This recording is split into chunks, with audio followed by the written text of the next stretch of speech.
it's Steve Corona, and today's day 6 of Productivity Playbook. Today's going to be a quick video. We're going to talk about leverage and accountability.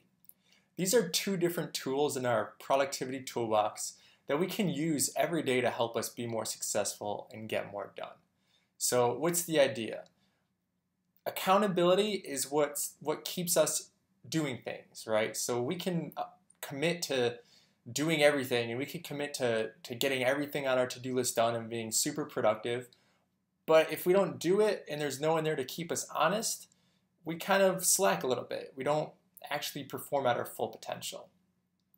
So there's a couple ways we can get around this. How can we be more accountable?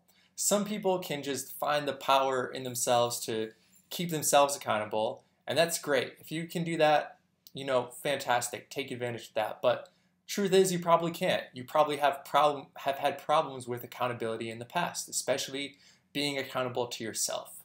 So here's how we get leverage on the situation. Here's how we take back that accountability and keep ourselves honest. There's a couple ways. The easiest, and maybe you've heard this before, is to come up with a sum of money that's enough to hurt, maybe $1,000, $2,000. Write a check to a friend and tell them, cash this if I don't finish XYZ, whatever XYZ is something important for you. And then when you don't do that, they are actually going to go and cash that check. Now the idea is they never will, because it's painful enough that it's easier just to finish the thing that you need to do rather than have them cash the check. That's just such a painful thing. The other idea is, if for you maybe money, that's a difficult thing to put up and to risk that much, or maybe you just have so much money that it's not a big deal, and $1,000 or $2,000 is painful, but not painful enough to get you to do what you actually need to do. What you can do is, and I do this actually weekly with a friend, is we make sort of different wagers of things that we have to do if we don't finish everything that we commit to doing.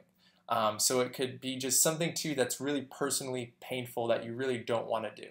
So for him, what he has to do is he has to call someone, a particular person in his life, an ex-girlfriend that really broke his heart and really left him for and a really messy relationship. And he has to call her and talk to her. And that's like a really painful thing for him that he doesn't want to do.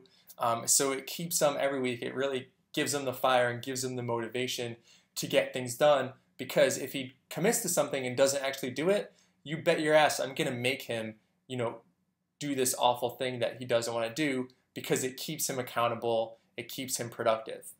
That's how we get a little bit of leverage on ourselves. So you're done with day 6. Think about some ways how you can get leverage on yourself, whether that's working with a friend or writing a check to someone. There's a really cool website called bminder.com. If the money thing is motivating for you, if that does it for you and that will keep you more honest and accountable, bminder will let you pledge different values of money on different tasks, and you have to check in daily and let them know that you did that. And if you don't, they will go ahead and withdraw that money from your account. So it's kind of like that write a check to a friend thing, without needing to get that partner in crime that will cash the check. Maybe you have a lot of great friends, but some of them just won't actually do that for you. They won't actually cash that check because they'll feel bad about it or whatever. You need someone that's almost as crazy as you are for taking Productivity Playbook. By the way, one other thing that you can use to get leverage is a mastermind group. Google this because it's too much for me to talk about in this video.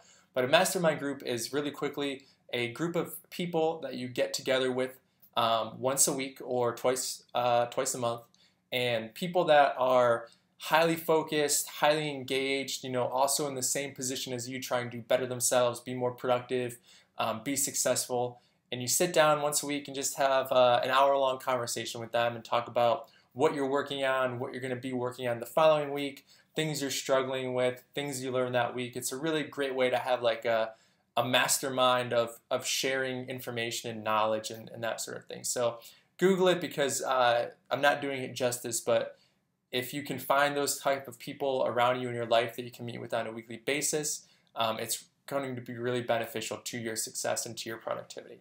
So that's it for day 6. I'll see you tomorrow for day 7. And by the way, in the last email I mentioned that if you reply and let me know how you like the videos, I have a really awesome video on how I became an early riser. Go ahead and check out day 5 for that and respond to the bottom, and you'll get that really great video totally free, just as a gift for replying to me. All right, thanks, and have a good day 6. You're really kicking ass.